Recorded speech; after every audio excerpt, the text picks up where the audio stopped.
Buenas tardes, amigos de Informa Radio. Hoy un nuevo programa con Ernesto Ladrón de Guevara.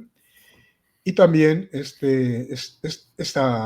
programación, este programa, como saben ustedes, habitualmente pues lo ponemos en redes porque son temas muy importantes y explico por qué hoy el programa de hoy es importante. Es muy conocido que estamos en una proyección en el tiempo señalada por la idea gramsciana de Gramsci, el italiano Gramsci, de que conquistando las mentes de la gente se logra dominarlas. Eso lo han hecho muy bien, tanto los nacionalistas como la izquierda, y con la pasividad de una derecha tonta que no hace nada. Y yo me sorprendo cómo la derecha deja pasar estas cosas y no hace nada por la batalla cultural. ¿Y qué ha pasado en estos 40 años largos? Pues que, como ya he comentado alguna vez, pues han logrado su objetivo, dominar nuestras cosmovisiones para darles una forma determinada que no tenga nada que ver con nuestra herencia cultural, nuestro logos, nuestro ethos, nuestra forma de ser, y de alguna forma, de esa manera, desfiguran nuestro pasado y nuestros jóvenes no saben nada de ese pasado. Bueno, saben ustedes que yo tengo una asociación que se llama Unidad Hispanista y estoy en un grupo que se llama Protocolo Santa Pola.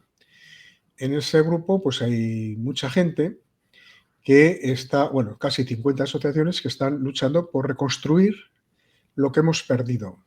Esa cosmovisión, esa forma de ver las cosas, ese tradicionalismo que nos da nuestra esencia del ser y nuestro fondo ontológico, es decir, nuestro ethos, como he dicho antes.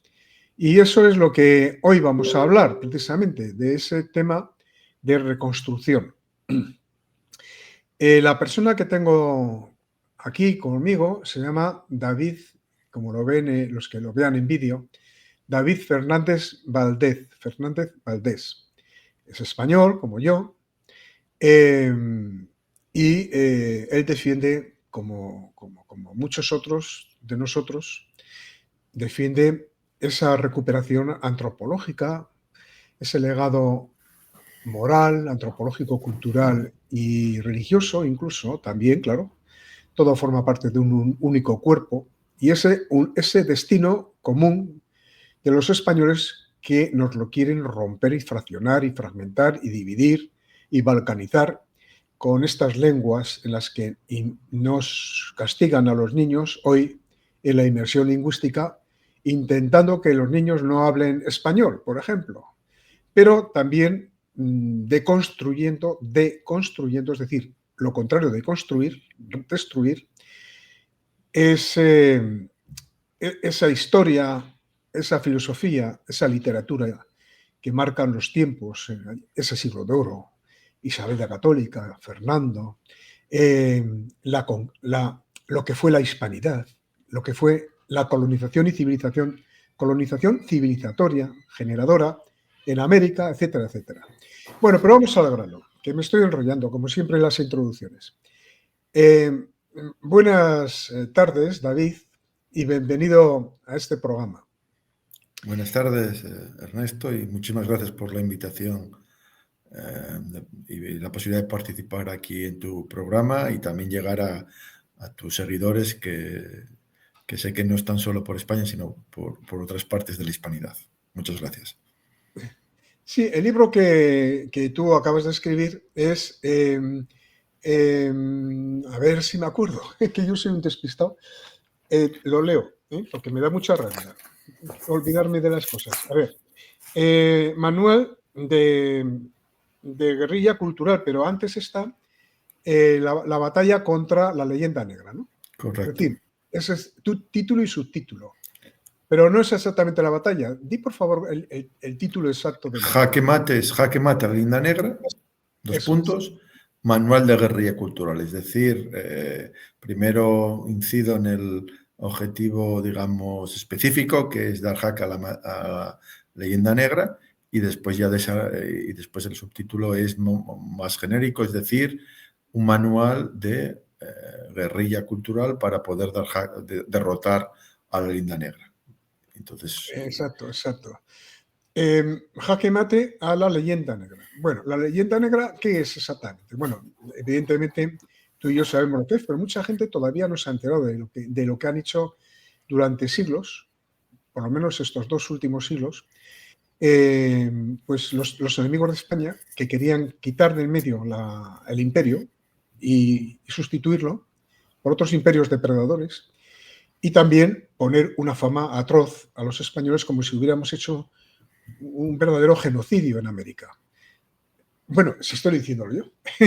¿Para qué te pregunto? ¿Qué es la leyenda negra? Es eso. bueno, Pero ¿por bueno qué yo en el libro doy mi definición, doy varias definiciones. Está la de Julián Jude Díaz, está también la de Elvira Rocabarea, hay varias de ellas. Y la que propongo la defino así, un conjunto de medio verdades, manipulaciones y mentiras sobre la acción de España en la historia, que ha sido utilizado desde el siglo XVI por los enemigos internos y externos de España como un arma propagandística. Entonces es la definición, que podría ser otra más, pero yo creo que intento en esa manera identificar los diferentes elementos que hacen de esta ideología casi, porque es una ideología, una arma tan poderosa. Y bueno, lo que incido es que en el libro es que es fundamental neutralizar la leyenda negra si queremos pasar a otras, digamos, a otros proyectos como sería la articulación política de la hispanidad. O sea, yo, como siempre digo, suscribo a Marcelo Gullo en este punto, es decir, hay que aplastar el huevo de la serpiente antes de pensar en cualquier proyecto de articulación de la hispanidad. Sé que es bastante polémico esta postura, porque sé que hay gente que, a justo título, dicen lo mejor es no incidir en la leyenda negra y mirar al futuro, avanzar sin dar pábulo a todos los negros legendarios, porque es verdad, si estás hablando de leyenda negra continuamente, de una cierta manera, estás entrando en el juego. Es una postura que sé que es muy debatida, hay argumentos a favor y en contra, pero cada vez que lo pienso llego a la misma conclusión. Todo problema para su comprensión necesita una descripción y una taxonomía. Y una vez que se ha hecho una descripción, una discusión y se ha descrito lo mejor posible, es cuando podemos pasar a la etapa siguiente de la terapia. Un poco haciendo el símil del médico. Cuando tienes un problema de salud, el médico hace análisis de diferente tipo, consulta a Vademecum, habla con expertos y llega a un diagnóstico. Y una vez que tiene el diagnóstico, el diagnóstico bien elaborado, propone unas soluciones. Pues siguiendo este símil, yo considero que, dado los efectos tan perniciosos de la leyenda negra, es preferible llevar esta estrategia médica, si quieres decirlo, de establecer un diagnóstico lo mejor posible. Aquí hay uno que puede ser cuestionable y a lo mejor podría haber otros, para después proponer una terapia. Por tanto, yo soy de los que piensa que es bueno hablar del problema, discutirlo y después pasar a una serie de soluciones. Porque si no, el problema va a estar ahí, y vuelvo y cierro la intervención con lo que dice Marcelo Gullo. Es el huevo de la serpiente. Y el huevo un día eclosionará y saldrá la serpiente y nos morderá. Y es algo que se ve después cómo opera, en el sentido de, bueno, tanto ejemplos nacionales, nuestros secesionismos patrios, como el indigenismo o meramente la propaganda negro legendaria que se puede ver en series de televisión o en películas, funciona de la misma manera. Está ahí, y eso, si no se contraprograma, saldrá y hará su labor, digamos, de propagandística en las nuevas generaciones. Entonces, bueno, eso es un poquitín como introducción al libro, la definición y la importancia de definir el problema para después buscar una solución. Tan importante es combatir la leyenda negra, es decir, es decisivo para nuestro futuro, tiene alguna importancia al efecto de que las sociedades futuras conozcan la historia de España, porque hay quien dice, ¿para qué? Es que a mí me da igual. Hay quien dice Claro, eso. sí, bueno, es una sociedad, digamos, posmoderna y fluida, como dice Bauman, ¿para qué saber historia? Ya lo decía Fukuyama, el fin de la historia. Lo que pasa es que también otra de las ideas fuerza del libro es que a partir de la historia tú entiendes el presente y puedes construir el pasado. Por tanto, si tu historia es errónea, tú no vas a poder comprender lo que te está pasando al día de hoy y sobre todo vas a construir el futuro sobre bases erróneas. Entonces ya no estoy hablando de mí, estoy hablando de mis hijos, de mis nietos y de los futuros, o los futuros miembros de la nación española en este caso. Y podemos hablar de la futura nación argentina, mexicana, etcétera, etcétera. Entonces, por eso es tan fundamental de la historia y volvemos a lo mismo. Cualquier país que se precie, cogemos cualquiera de las grandes Estado-nación de los últimos 300 años, no dejan que otro les cuente la historia, se cuentan ellos la historia. Tienen los medios para elaborar un relato nacional siempre positivo y edificante. Ya sea en su contrario, en España, tanto los secesionismos vascos y catalanes han querido siempre controlar la historia y elaborar un relato nacional edificante y positivo de ellos. Entonces ahí vemos el poder de la historia.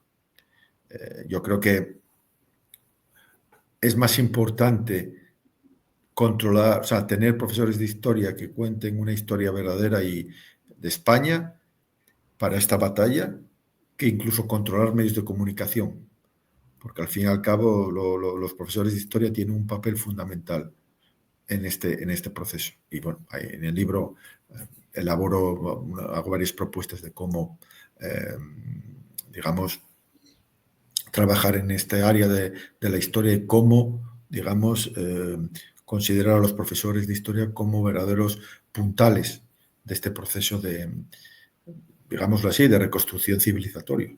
Porque lo que estamos haciendo aquí, tú y yo y más gente, es intentar reconstruir una civilización que ha estado, digamos, bueno, está balcanizada, o sea, digo, el presente está balcanizada y tiene muchísimos problemas para saber lo que somos porque nos han contado otra historia, porque nos hemos dejado que nos la cuenten otros, que les interesa este status quo de balcanización, tanto a nivel interno, hablo de interno español, como a nivel externo, extra hispanidad. Decía Ortega, si no recuerdo mal, que los individuos, las personas, somos seres históricos, que no podemos ser amebas que van por libre, sino que formamos parte de un tejido, somos células de un tejido, y ese tejido, si degenera, se convierte en cáncer, ¿no? Eso no lo decía él, lo digo yo. Es decir, es una degeneración de las células de un tejido colectivo que degeneran en un problema en el que el cuerpo colectivo, que es la nación, se degenera, ¿no? Yo creo que es eso, esa es la idea, en el sentido de que el que no conoce su historia, pues está perdido en el horizonte, no sabe quién es ni a dónde va, porque todos pertenecemos a una estirpe y a un grupo social, a un colectivo, que se llama, en este caso, la nación española, o la hispanidad, que también es mi nación. La hispanidad es un conjunto de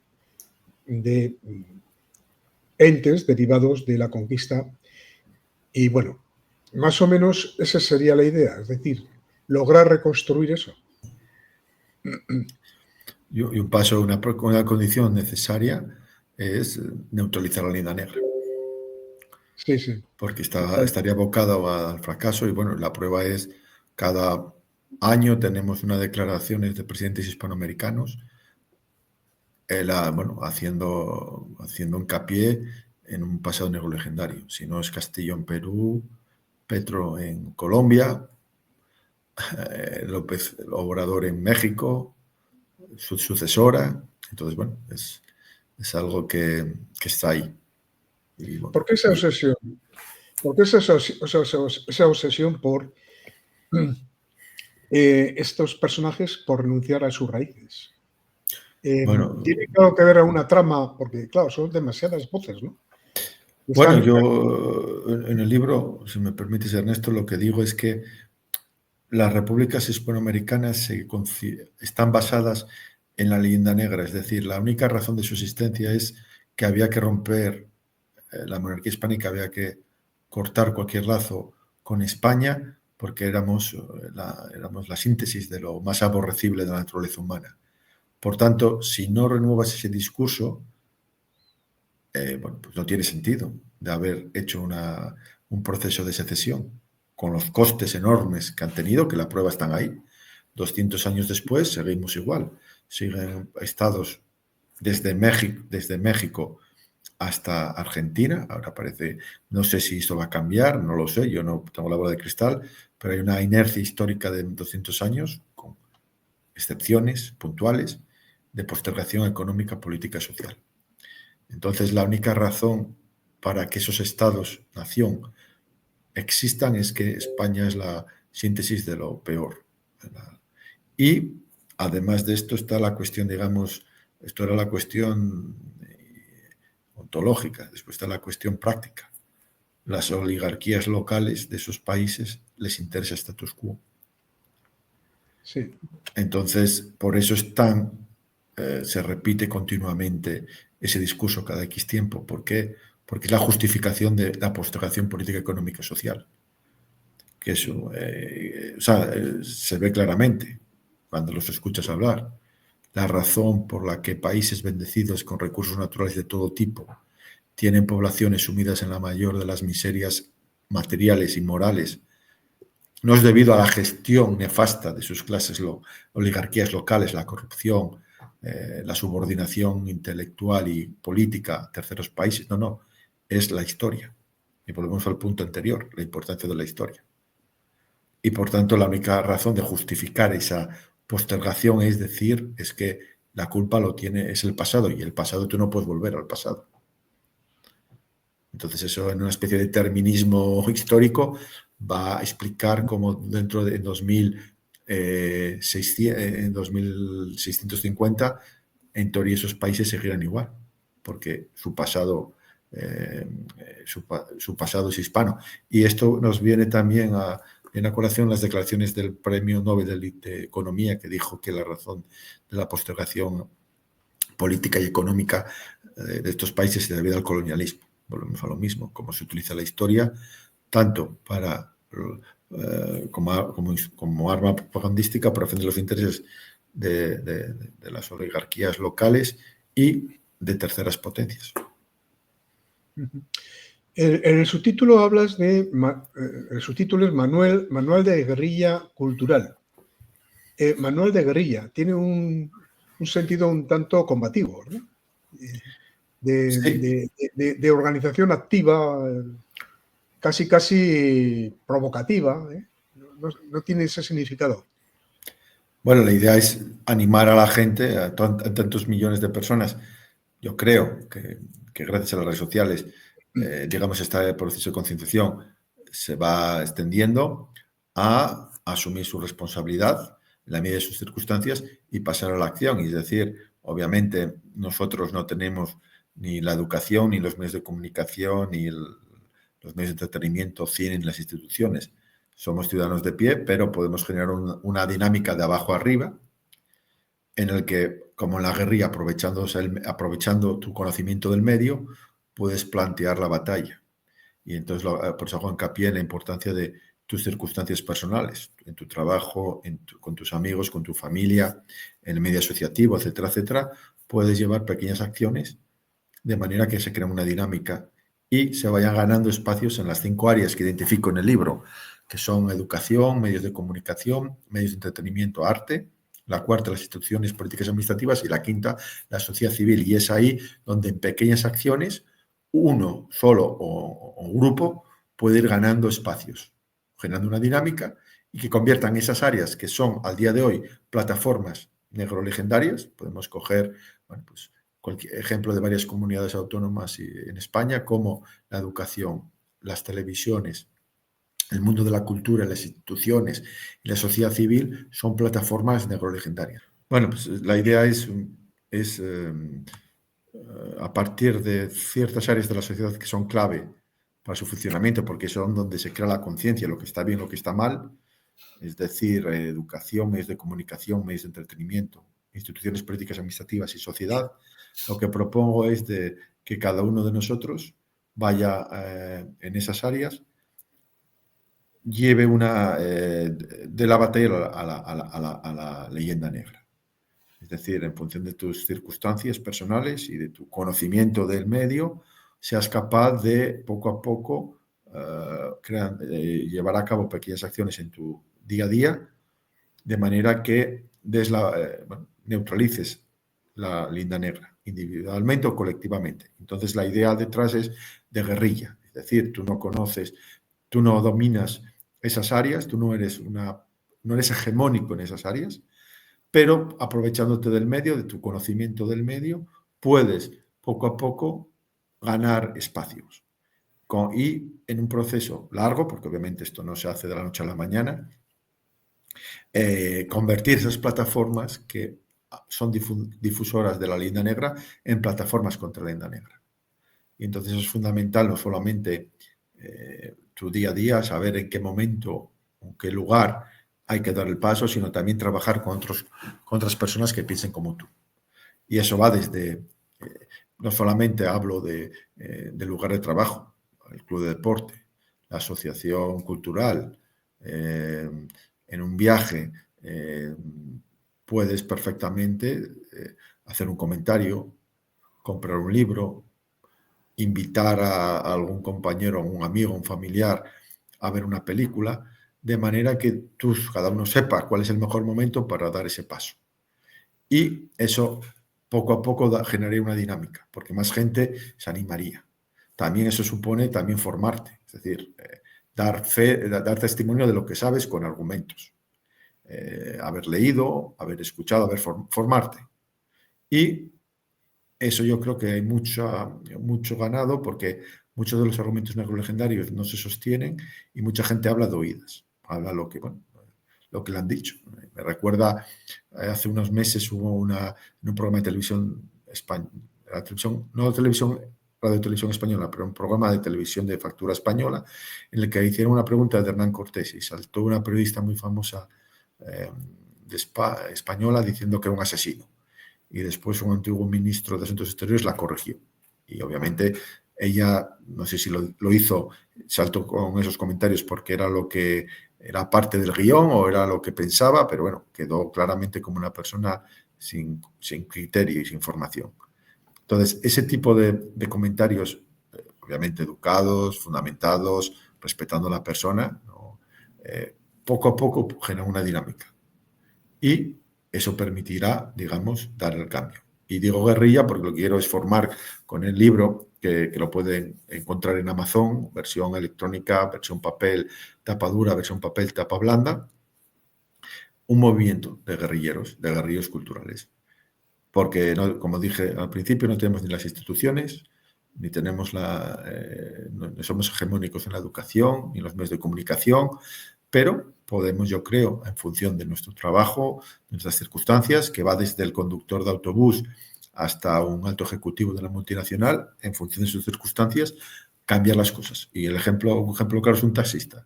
Un taxista que está llevando clientes de un sitio a otro puede perfectamente escuchar cualquiera de tus podcasts y alguno de esos clientes le dirá, quita esto, y otros dirán, oh, ¿quién es este señor? ¿De qué está hablando?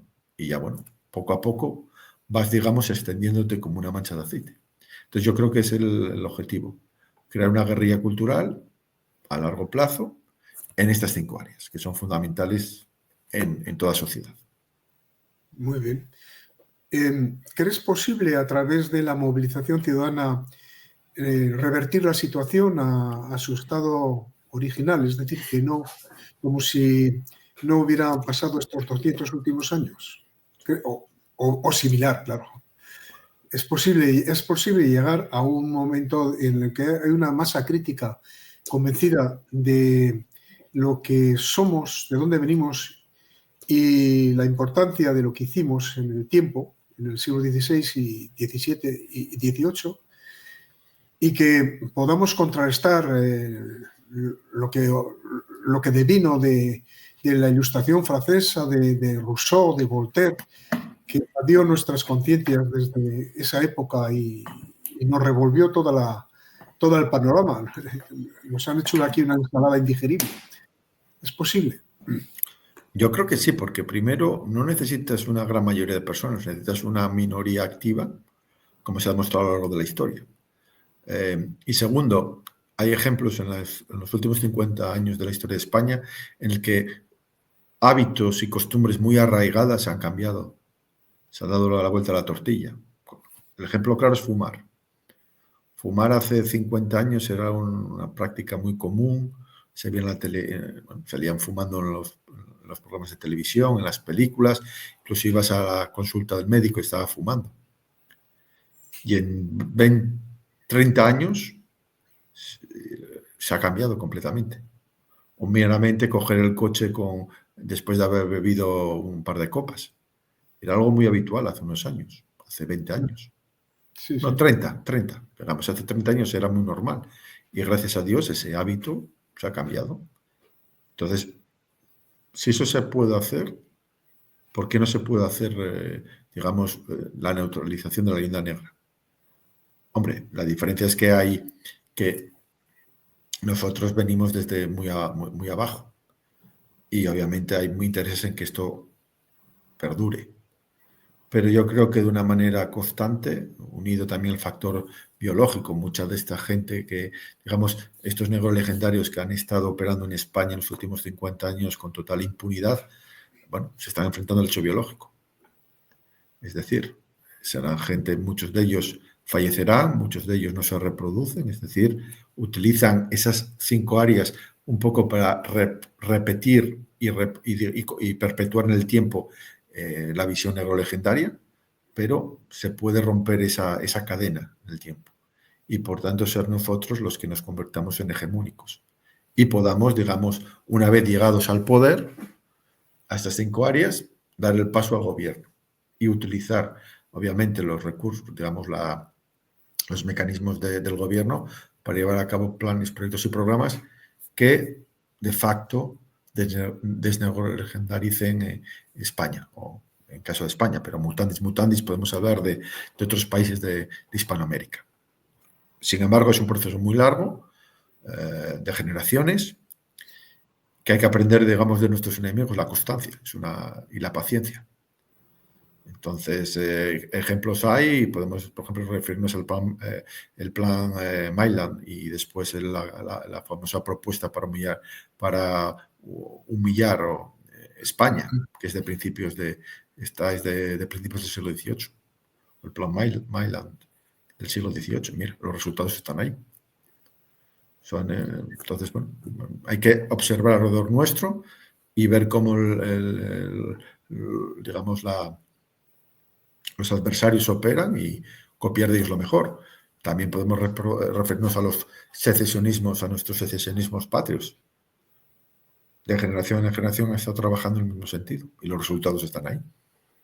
No veo por qué no podemos hacer lo mismo nosotros. ¿Qué pedirías tú, qué plantearías tú hoy mismo en este programa al radio oyente o televidente?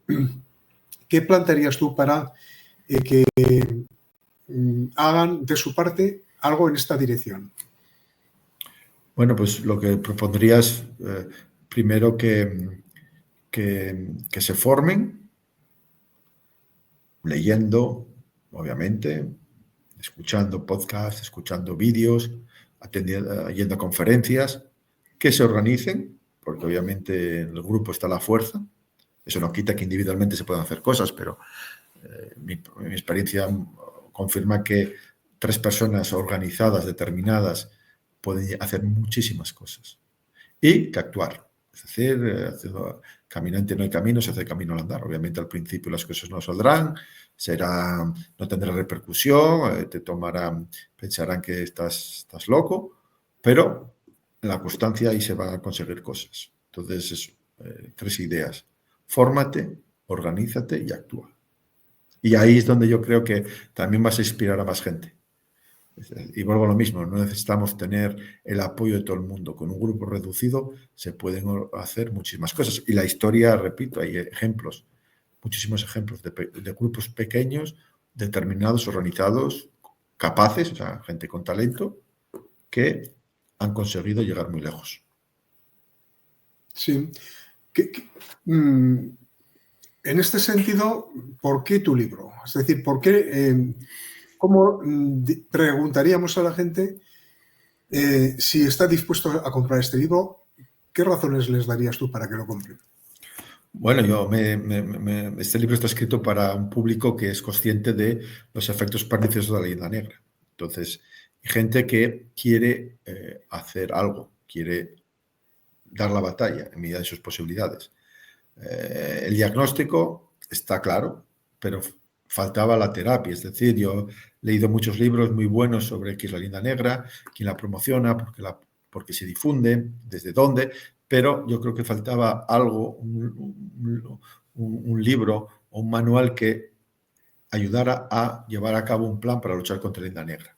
Entonces, para mí eso es fundamental, es decir, el estadio de concienciación, como dice Carlos Leáñez de Aragnórisis, cuando te das cuenta tu papel en la historia, el paso siguiente es ¿qué puedo hacer? ¿Qué hacer? Como decía Lenin, me parece.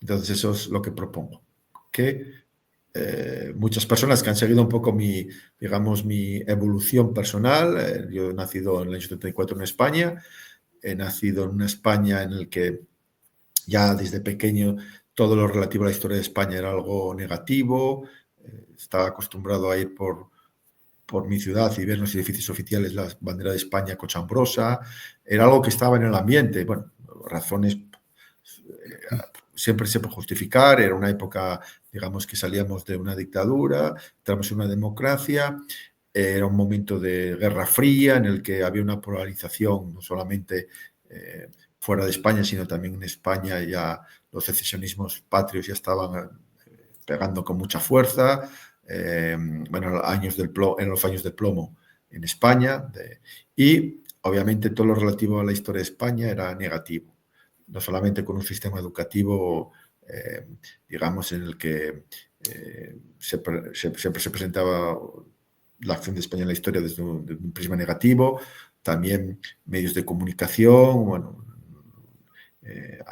cuántas veces nos podemos acordar de esos documentales de Informe Semanal en los años 80, en el que siempre me sorprendía que los agricultores franceses eran personas que siempre los presentaban con su polo Lacoste en su casa, y en cambio cuando hablan de los agricultores españoles siempre una especie de una mezcla de las urdes y de la España negra.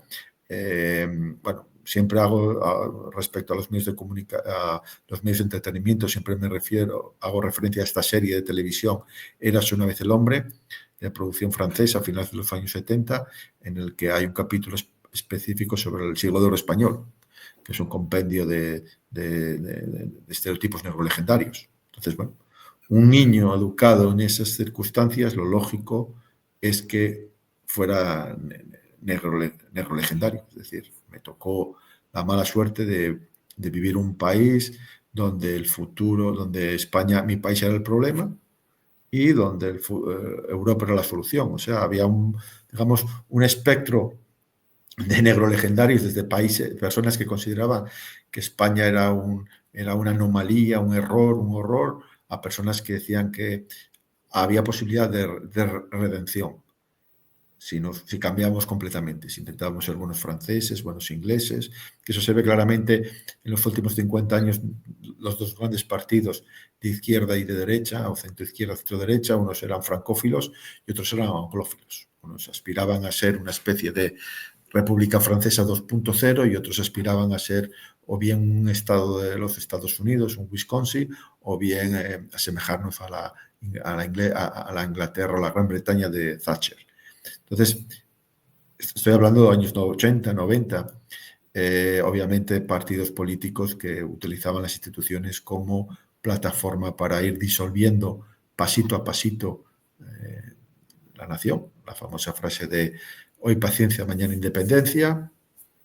No hay que olvidarse que el señor Jordi Pujol, que el hombre que escribió el hombre andaluz, fue nombrado español del año en el año 84 por un periódico de referencia en España.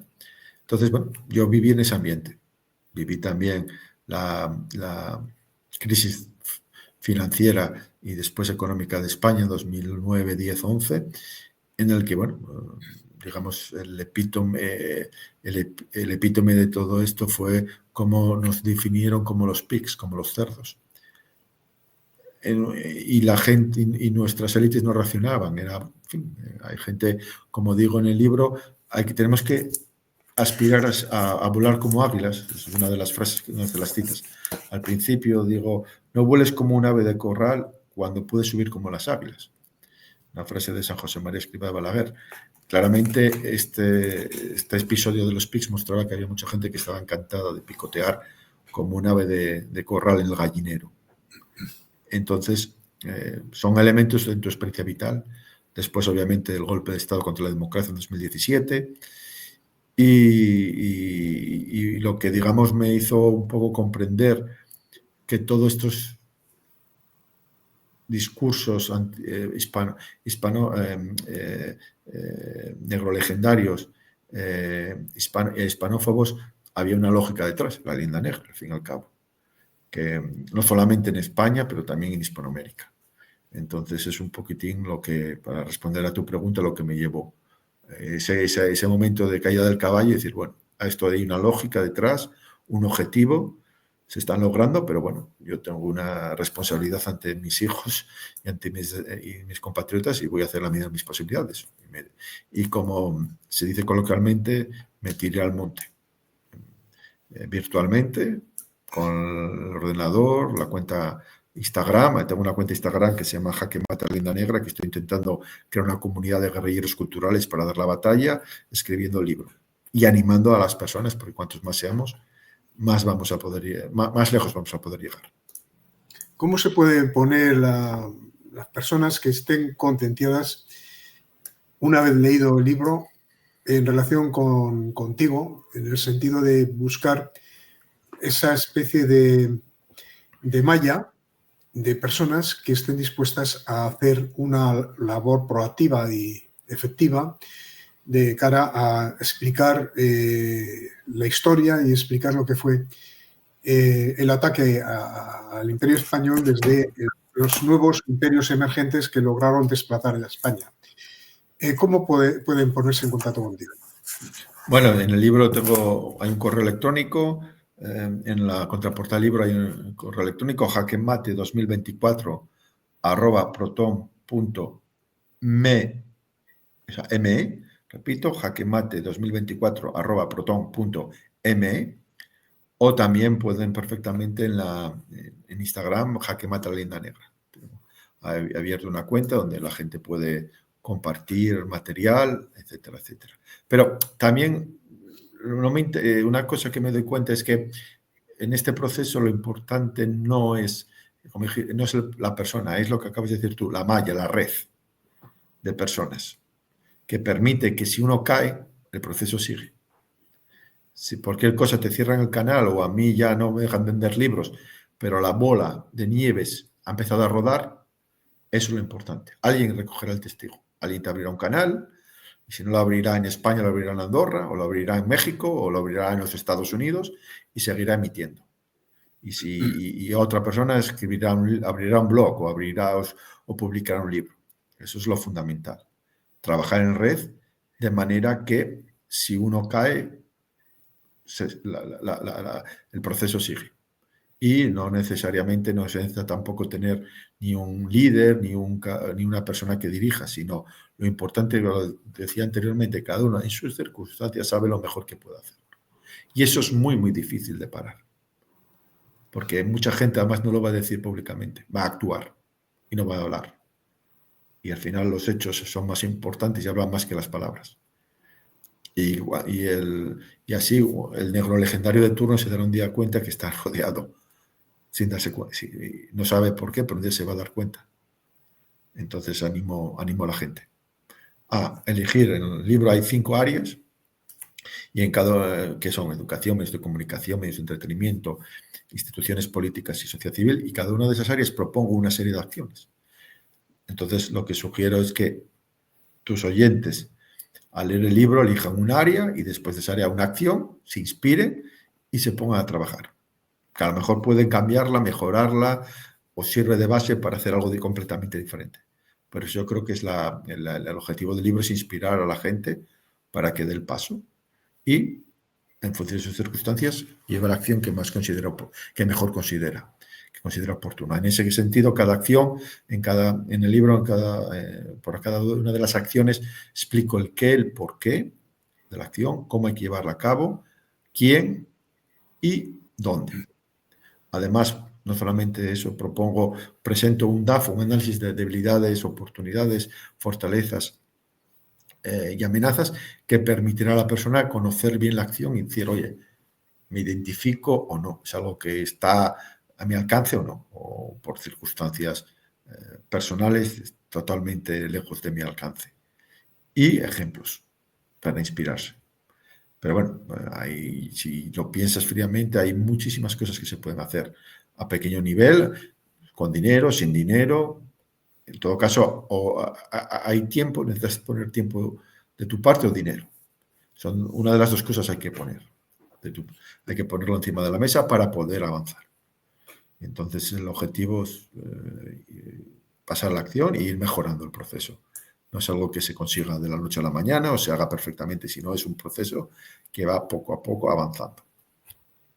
Sí, yo quería decir que es posible. No voy a decir podemos, porque eso suena mal, pero es posible. Es posible porque yo, por ejemplo, hace 7 años no tenía ni idea de esto. Yo era un negro legendario.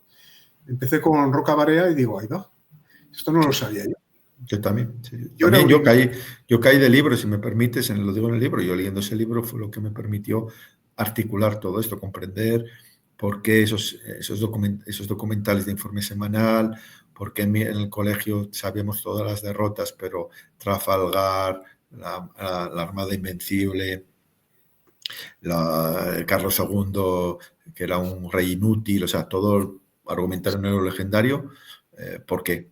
Y gracias a ese libro, como miles de personas, que gracias a ese libro. Y me imagino que eso es por lo que le tienen tanta inquina a Roca Barea, y han ido a por ella, porque ha sido un ejemplo claro de una persona, digamos, si me acuerdo bien, era una profesora de un instituto en un pueblo de Málaga, que escribió un libro solidísimo, muy bien argumentado, y eso ha provocado, fue un terremoto, o sea, una persona, con una editorial, bueno, no soy un experto de editoriales, pero no me parece que era una de las grandes editoriales.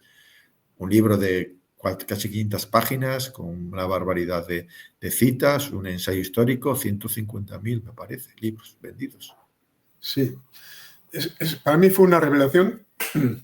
Luego me encontré con Marcelo Gullo, con su Madre Patria, en su libro primero. Bueno, fui el que tengo el honor de haberle iniciado en España, porque la editorial pues se puso en contacto conmigo, hablé con él y así empezó a conocerse Marcelo Gullo y luego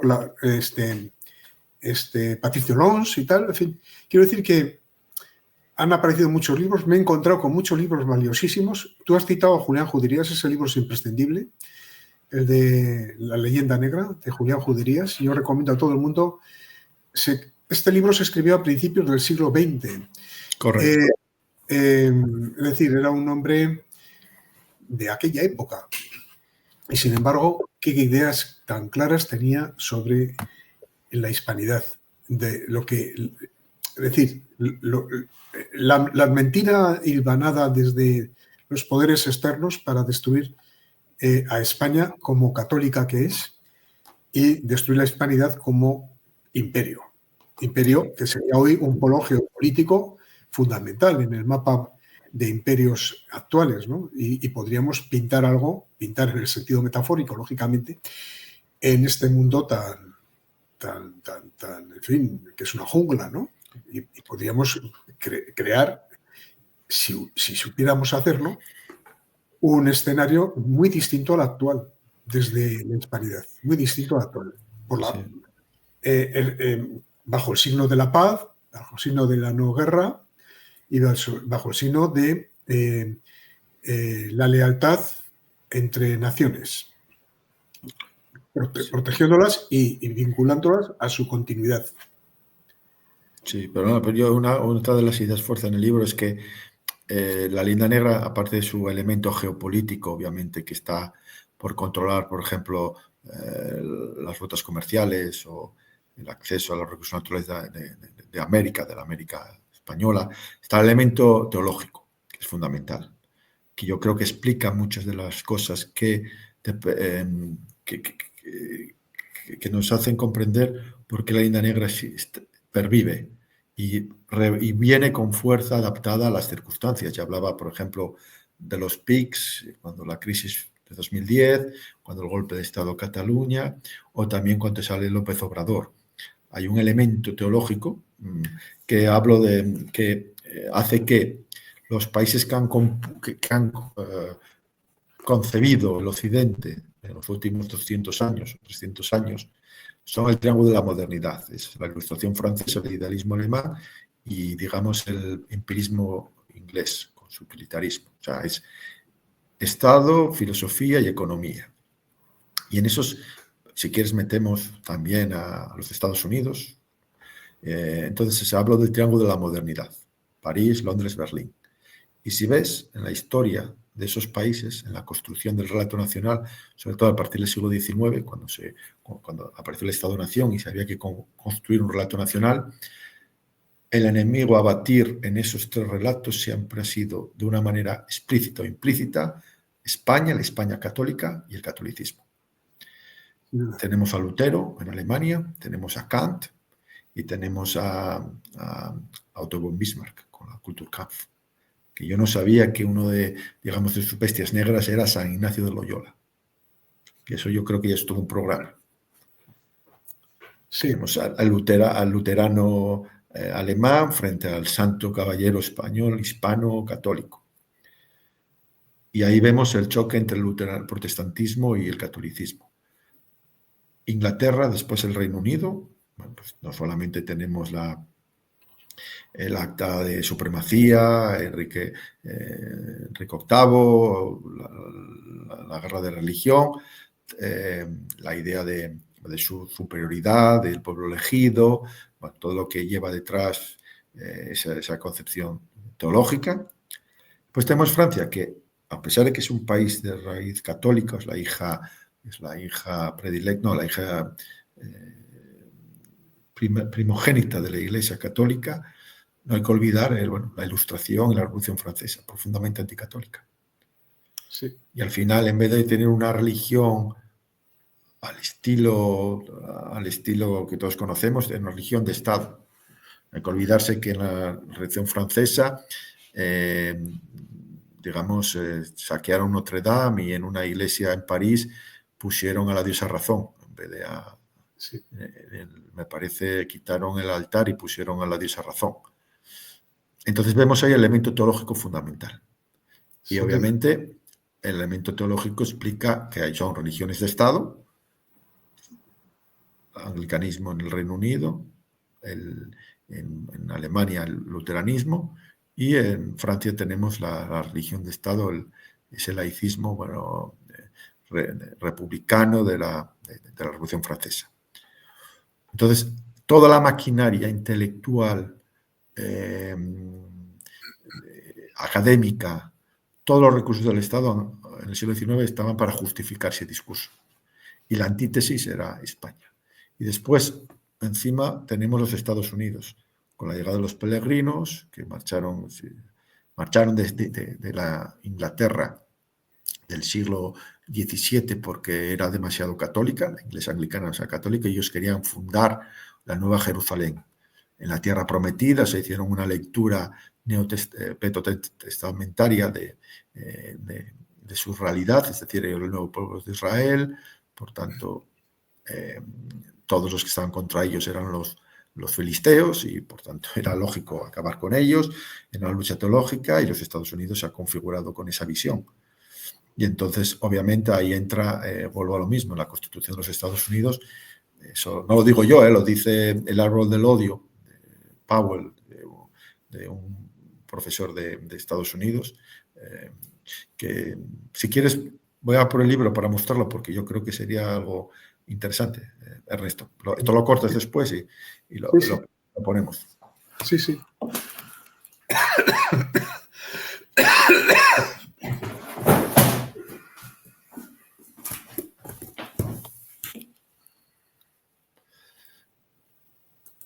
Aquí está el libro, está en inglés, El árbol del odio, está en español también, y el título es Propaganda y perjuicios sobre las relaciones de los Estados Unidos con el mundo hispánico. Philip Wayne Powell, que es un profesor de California.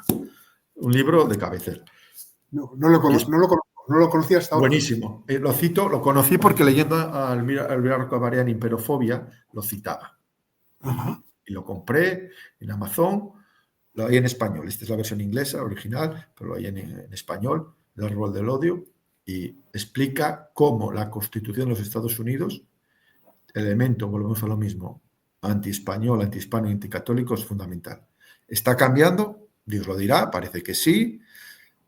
Hay un proceso incipiente de hispanización, pero bueno, en fin, Dios dirá, pero es un elemento constitutivo. Entonces vemos aquí cómo los países que han construido el Occidente tienen en su relato nacional como elemento fundamental la lucha contra España y todo lo que significa, y anticatolicismo.